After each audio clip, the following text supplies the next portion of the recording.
خدا باپ کے زندہ اور جلال کلام میں سے زندگی بھرا کلام، رسولوں کے اعمال اس کا 24 باب 1 سے 27 آیت مبارکہ تک۔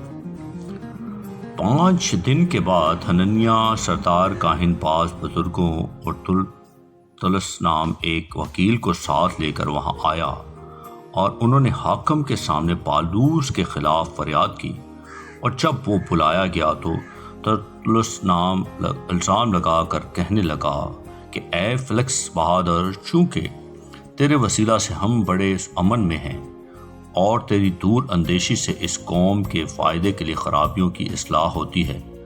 ہم ہر طرح اور ہر جگہ کمال شکر گزاری کے ساتھ تیرا احسان مانتے ہیں،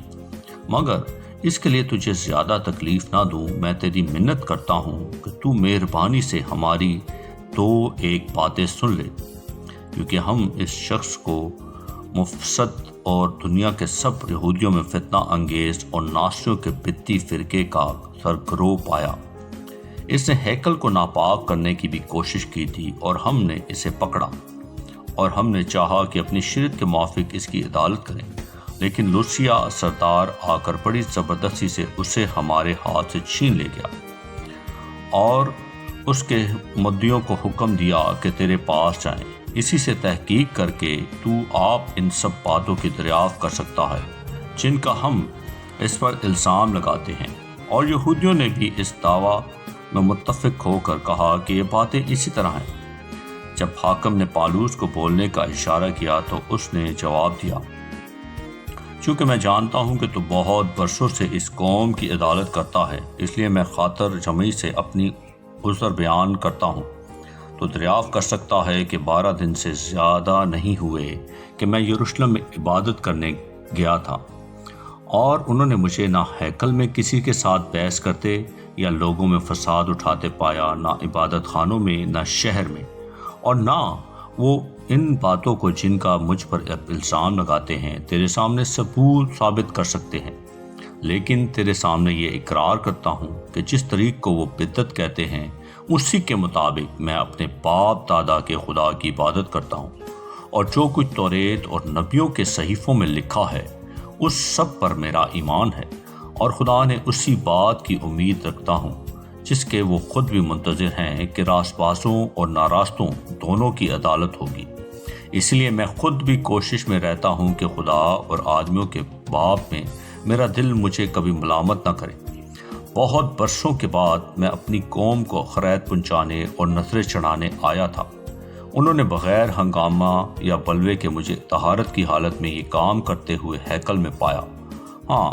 آسیا کے چند یہودی تھے، اور اگر ان کا مجھ پر کچھ دعویٰ تھا تو انہیں تیرے سامنے حاضر ہو کر فریاد کرنا واجب تھا، یا یہی خود کہیں کہ جب میں صدر عدالت کے سامنے کھڑا تھا تو مجھ میں کیا برائی پائی تھی، سوائے اس ایک بات کے کہ میں نے ان میں کھڑے ہو کر بلند آواز سے کہا تھا کہ مردوں کی قیامت کے بارے میں آج مجھ پر تمہارے سامنے مقدمہ ہو رہا ہے۔ فیلکس نے جو صحیح طور پر اس طریق سے واقف تھا یہ کہہ کر مقدمے کو ملتوی کر دیا کہ جب پلٹن کا سردار لوئیس آئے گا تو میں تمہارا مقدمہ فیصل کروں گا،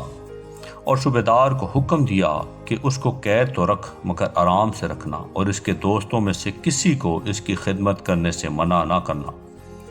اور چند روز کے بعد فیلکس اپنی بیوی ترسلا کو جو یہودی تھی ساتھ لے کر آیا، اور پالوس کو بلوا کر اس سے مسیح یسوع کے دین کی کیفیت سنی، اور جب وہ راست بازی اور پرہیزگاری اور آئندہ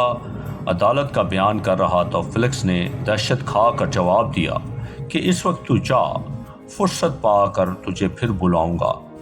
اسے پالوس سے کچھ روپیہ ملنے کی امید بھی تھی، اس لیے اور بھی بلا کر اس کے ساتھ گفتگو کیا کرتا تھا،